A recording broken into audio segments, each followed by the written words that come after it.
Visited Florida. It's just live on YouTube. It's about to be live on YouTube. Have I visited Florida? I visit Florida all the time. I love to visit Florida often, alhamdulillah.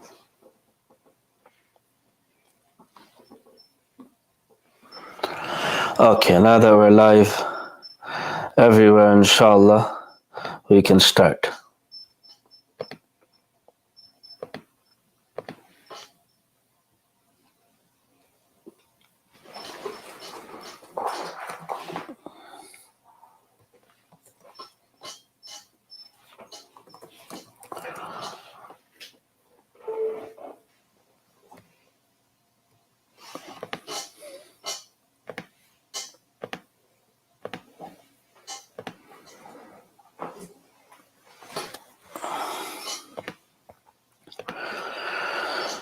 بسم الله الرحمن الرحيم الحمد لله رب العالمين والصلاة والسلام على رسوله النبي الكريم أما بعد.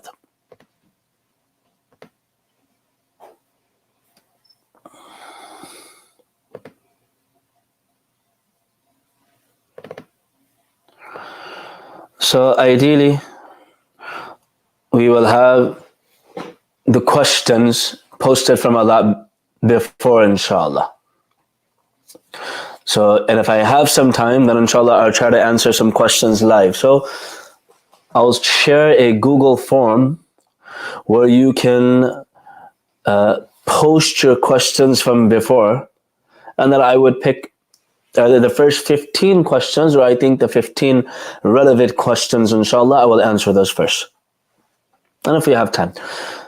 I don't want to prolong this, inshallah. Maybe sometimes we'll have hour-long sessions, but other times, 20 to 30 minutes Q&As. And on Sunday nights, inshallah, I'll try to stay consistently, but here and there, I will occasionally do live Q&As.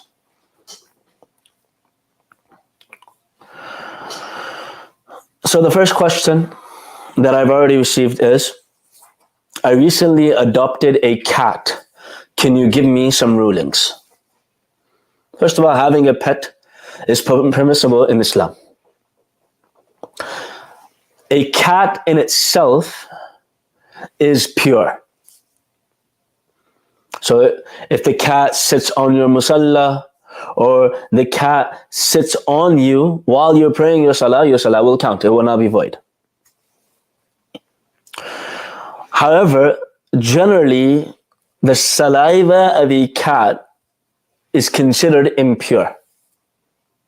However, the Messenger of Allah sallallahu alaihi wasallam said it is not impure because it is of those creatures that you mingle with. This narration is in Abu Dawud and Tirmidhi. Meaning, due to excessive interaction between human being and cats, the rulings related to the saliva of tamed cats differ from other animals out of necessity. However, cats are supposed to be impure. So if a cat licks you, then according to the Hanafi school of thought, that saliva that is on your hands or on your clothes is considered, it's impure. It's not impure literally, but it's makruh tanzih. In other words, it's better to wash your hands and wash the clothes. If any garments have some saliva, cat saliva on it, then you should wash those clothes and your salah won't be makruh tanzihi then. Otherwise, if you don't wash your hands and the saliva, the wetness of the saliva of the cat is still there, then it will be makruh tanzihi, meaning mildly disliked or reprehensible. In other words, you should make an effort to clean the saliva of a cat. The second question that I received is it permissible to invest in stocks? So, investing in anything is permissible as long as the product is halal.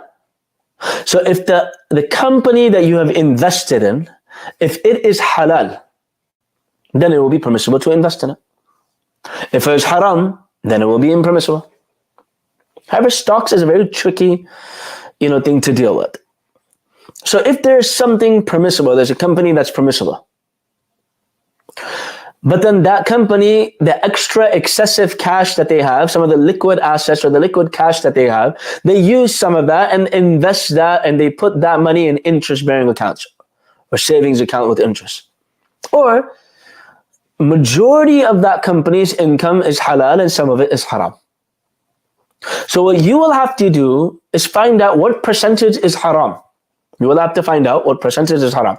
So if, let's say, if 10% of the income and the revenue of this company, 10% of it is haram interest, whatever it may be, invested in haram things, then 10% of the money that you have earned from stocks, that money should be donated without the intention of sadaqah. And you should donate it, give it away without the intention of sadaqah. The third question is related somewhat. Is day trading permissible? In principle, day trading is not permissible because you do not yet have possession of the shares. And it is not permissible to sell something before you have taken possession of the item. So somebody could say, well, I got an email, I got a message saying that I own shares of said item. However, even though orders are executed on the same day, they are finalized after 2 days. Meaning the buyer receives true ownership of these shares, these stocks. They have a 2-day delay, which is a law in America, which is also known as a settlement date. So you know you're not full owners. You do not have full ownership of these stocks, and you sold it before receiving full ownership. This is not permissible. The objection, okay, I got an email, my order has been executed, but you do not have ownership yet. If you buy something on Amazon, you already bought it, but you don't have ownership of it yet. It's going to take a day or two to get it. And until you do not gain possession of that item, you're technically not the owner.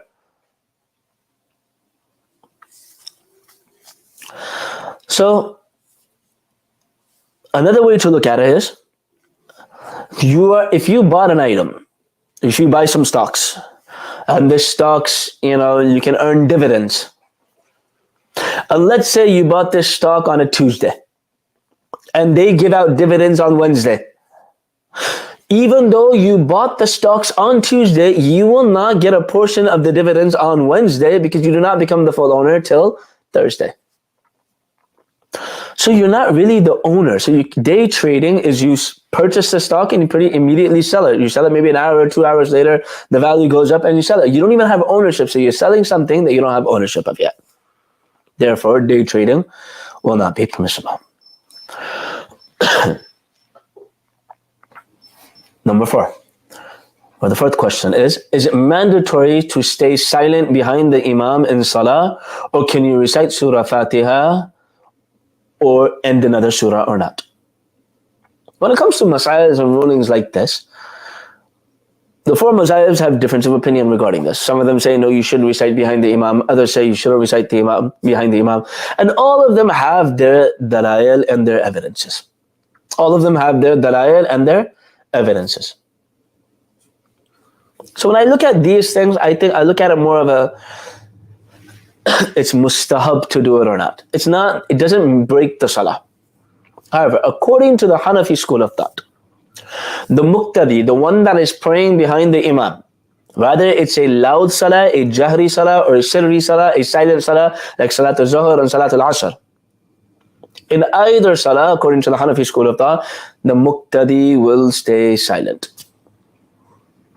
And the Hanafis have their dalail. Allah subhanahu wa ta'ala says in the Quran, وَإِذَا قُرِئَ الْقُرْآنُ فَاسْتَمِعُوا لَهُ. When Quran is recited, then listen attentively. How can you listen if you're reciting with them? In another hadith, the Messenger of Allah sallallahu alayhi wa sallam, he said that remain silent when the imam is reciting, because the qira'ah of the imam is the qira'ah of the muqtadi, the follower. However, like I said, everyone has their dalail, they have their proofs. So this should not be that big of a deal. But according to the Hanafi school of thought, if you follow the Hanafi school of thought, you will not recite Surah Al-Fatiha, nor will you recite a surah when you are praying behind the imam. Allahu A'lam. The next question. will the Kaaba be destroyed at the end of times?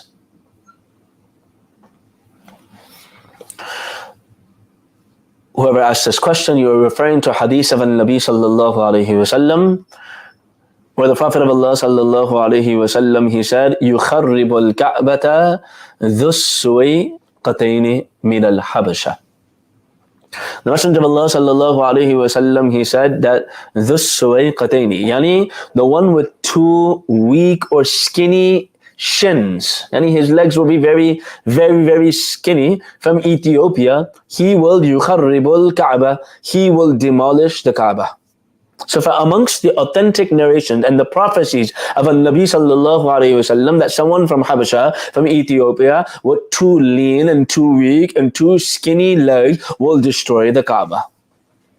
And the commentators of this hadith have said that the Kaaba Sharif will be demolished before Qiyamah. The most honorable building on planet Earth is the Kaaba, and that building will be destroyed too. Which shows you that Islam is not restricted to an area, because even if the Kaaba were to be demolished, we will still pray towards the Kaaba. The direction will still be towards the Kaaba. Because the Kaaba is actually a replica of the other Kaaba in Baytul Ma'mur in the heavens. So the Kaaba will be destroyed before the Day of Judgment, and this is one of the prophecies of Nabi sallallahu alayhi wasallam. The next question. What is the best way to handle high school and college fitna? First of all, for parents out there and youngsters out there, try to avoid attending public school. The best option is to attend a proper Islamic school. That's the best option. A proper Islamic school, not Islamic school that's going to have mixed gatherings and all of those things. But a proper Islamic school, that is the best thing you can do. The second thing is, nowadays there's a lot of online programs, high school online, it's connected to your public schools anyways. There's a lot of online programs nowadays that you can study in your homes. You can study from elementary, middle school, and high school. Yes, their attention span is low, but I think if the parents put in a little bit of effort to protect them from going to a bad environment, that's the best. But if you have to go to public school for whatever reason, maybe parents are busy, you can't afford Islamic schools, you can't figure it out, the studies are not high, good enough, whatever it may be, and you are forced to go to public school. Do and attend and only be a part of those gatherings that is absolutely necessary for you to be a part of. Don't be a part of anything extra where you're going to be a part of mixed gatherings. Avoid looking at the opposite gender, the opposite sex. Avoid mingling with them. Avoid talking to them. Avoid any conversation with the opposite gender. Try to sit in an area or with your gaze lowered. Do what you have to do. Focus. Go to the library any extra spare time. Try to avoid where you will fall into conversations and temptations. Because in public school, they don't care about how they're dressed. So the females won't be dressed properly. The men won't be dressed properly. They'll be putting on cologne and perfume and beautifying themselves with makeup and earrings and necklaces and whatever they may be, because they don't have any concept of haya. They don't have concept of modesty. They can wear very, very short shorts, etc. So the best is to do what you want to do, focus on your work, look at your books, end the conversation, and study, get on the bus, and get home right away. Avoid anything extra. If you're going to college, same thing. Go to your class, do what you have to do. If there's spare time, some extra time before your next class, go to the library and sit there. But if your MSAs have mixed gatherings and they're not following, proper Islamic guidelines, then don't attend those MSAs either. But in order to survive this college, and the best thing is to do online. The best thing is to study college online, high school online, all of these, the best thing is to do online. And figuring out how we can learn a lot by just studying online. And if a person actually learns how to learn online, then they can learn so much because they can take any course and learn pretty much anything online. So again, if you're going to go somewhere and you're going to go to these haram gatherings, then quickly go, do what you went there to do, study, leave, and get out. Avoid any extra conversations. If you can avoid going in person completely, that is the best. Alhamdulillah, I know people that have got their master's degree or are getting their PhD, and majority of the work they have done is just online. Their associate's degree and everything, they did it online. So it's not impossible to do it online. You just have to put in a little effort. And when you have the intention that you want to do it online to avoid haram gatherings, then Allah will grant you barakah, inshallah. The next question. How can I discard ayat written in any Islamic books, pamphlets, articles, etc.? The first thing you should do, if it's possible, is wrap up those ayats, the ayats are qara and everything, wrap them up, and bury them somewhere where no one will walk. Maybe like in the forest or something. Maybe dig the ground and bury it there. If you're not able to do that, then gather all the ayats and the verses and put them in an area or in a fireplace and burn them. You can burn the ayats, and that's how you can get rid of it. And the last option, if you're not able to do the first options, is to shred these pamphlets and these papers or books or whatever that have these ayats, shred it and recycle them. Shred the papers and recycle them. The next question, is it sunnah to get married on a Friday? When you look at the hadith of Nabi sallallahu alayhi wasallam, there's no specific hadith stating that no, the nikah should be done on a Friday. And there's no narrations to prove that the Messenger of Allah sallallahu alayhi wasallam would always want to do his nikahs on Friday. There's no special reward that has been mentioned to do nikah on Fridays. However, many scholars, jurists, fuqaha, ulama, mashayikh have said that Friday is the most blessed day of the week. And there's so much significance attached to it. So it is preferable and recommended to conduct the nikah on Friday. Some ulama say it should be done between Salatul Asr and Salatul Maghrib, before Salatul Maghrib, because that is the best time your du'as are accepted. Other ulama and say no, right after Salatul Jum'ah, the nikah should be performed. However, nowadays, there's a lot of things that are done with nikah, like this nikah receptions. There's no such thing as a nikah reception in Islam. There's a lot of things that are done nowadays in nikahs.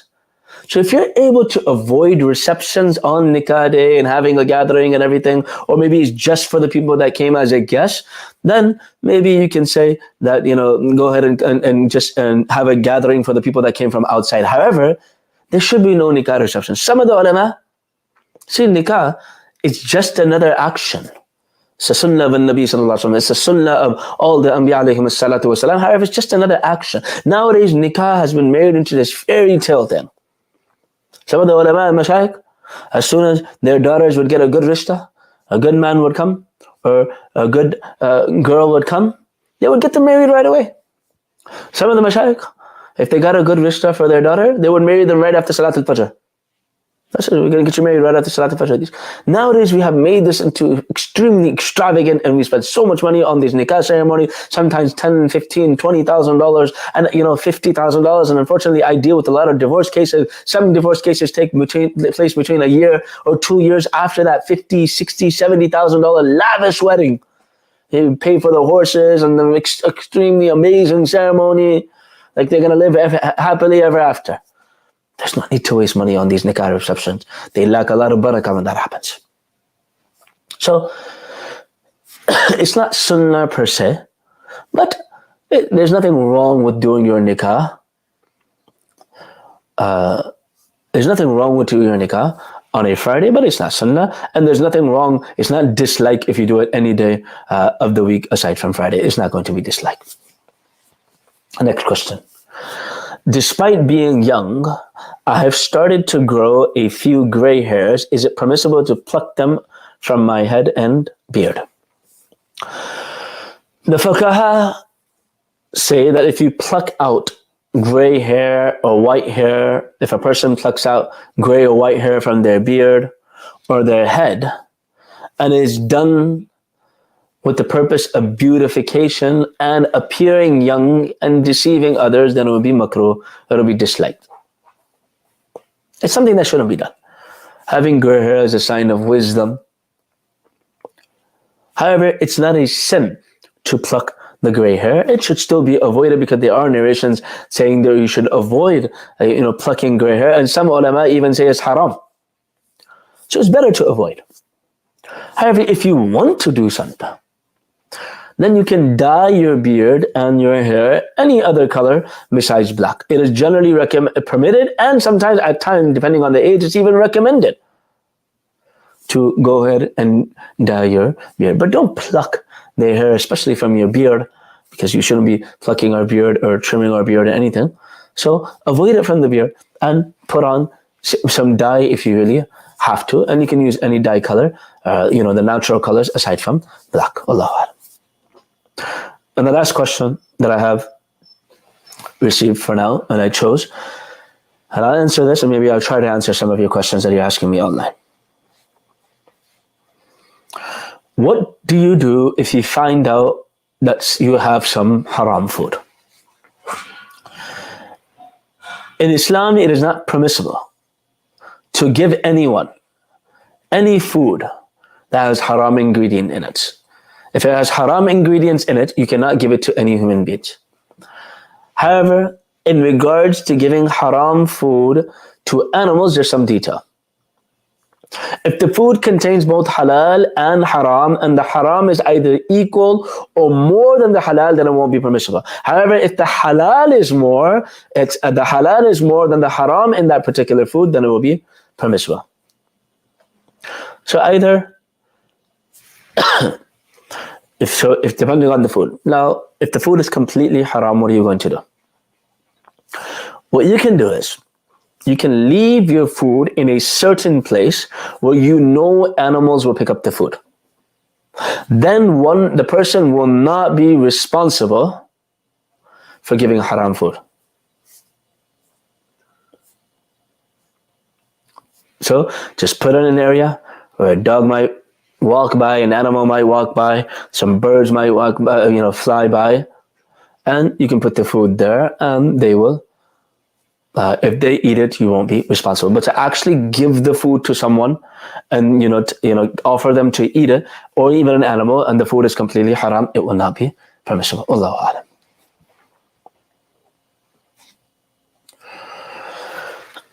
Okay, I'll answer questions for maybe 2 to 3 minutes, inshallah.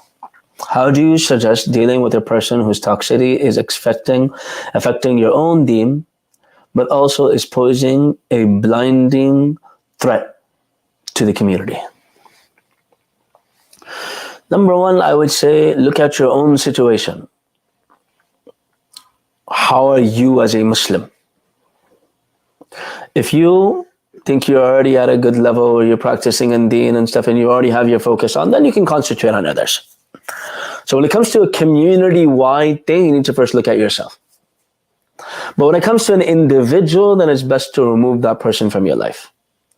It's best to remove that person from your life, not deal with them, avoid associating with them. But when you do something at a community level, you yourself might have so many faults that the community is suffering from too. Maybe it could be spiritually if they're suffering from, but they're suffering from you. So we have to look at situations. I'm very hesitant on doing something, especially when it hurts the Muslim community, on doing something that affects the entire community. Protect yourself, and maybe privately tell people that, okay, this person is bad, etc.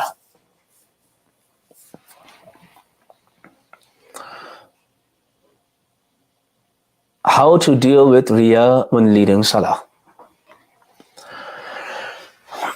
First of all, do not let Riya prevent you from leading Salah. Don't let it prevent you. Don't let Shaitan convince you that, you're showing off, so you're not going to do this. But what you should do is when you lead the salah, after the salah is completed, and you felt like you were showing off, maybe the thought came in your mind that you felt like you were showing off, then at that, after salah, think for a second, did I feel like I was showing off? If you felt like you were showing off, then at that moment, say astaghfirullah, astaghfirullah, astaghfirullah, astaghfirullah, astaghfirullah, astaghfirullah, and blame shaitan for coming in your head. So if you felt like you were showing off in salah, then after salah, when you convince yourself that maybe possibly it was possible that I was having some riyah and I was showing off, then at that moment do istighfar and you're blaming it on shaitan. I'll take one more question, inshallah.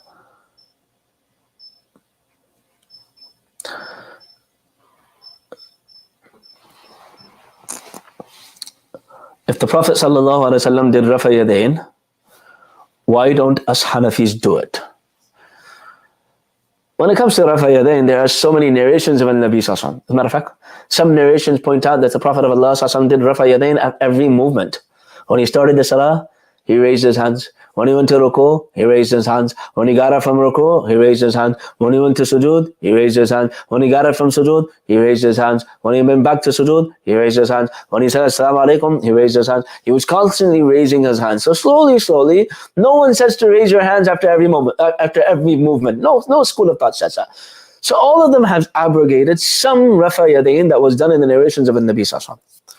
But the Hanafis say, at the end, the Prophet of Allah ﷺ abrogated and did mansukh of all the Rafa Yadayn except for Takbir al-Tahrimi when you're starting the Salah.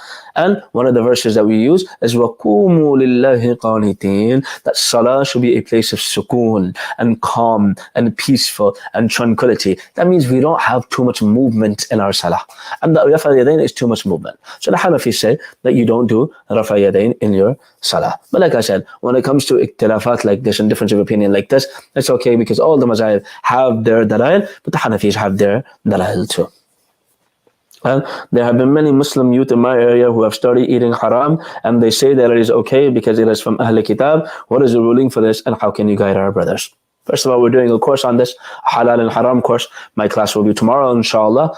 You can all join that class live for free, and you can register for the classes if you would like the booklet or the recordings, inshallah. And we discuss the food of the people of the book, so consider taking that course.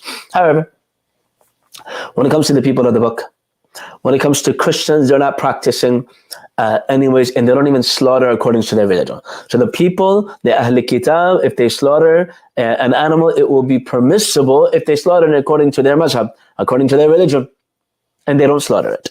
They don't really care. They might even kill the animal before they even slaughter it. If the Jews and the Yahudis, if they actually slaughter the animal in accordance to their religion, then that kosher meat will be halal. But just because Ahl Kitab served you food doesn't make it halal. So you go to all of these restaurants and these fast foods and they're serving you. Who said their meat was even slaughtered according to their religion? So if they slaughtered it according to their religion, then it will be permissible. But nowadays, the Christians do not slaughter according to their religion. And the Jews, they have a kosher setup. If their kosher is a proper setup that follows their religion, then kosher meat will be halal. Wallahu alam. Inshallah, next week we'll continue this. I'm pretty sure the questions will never end.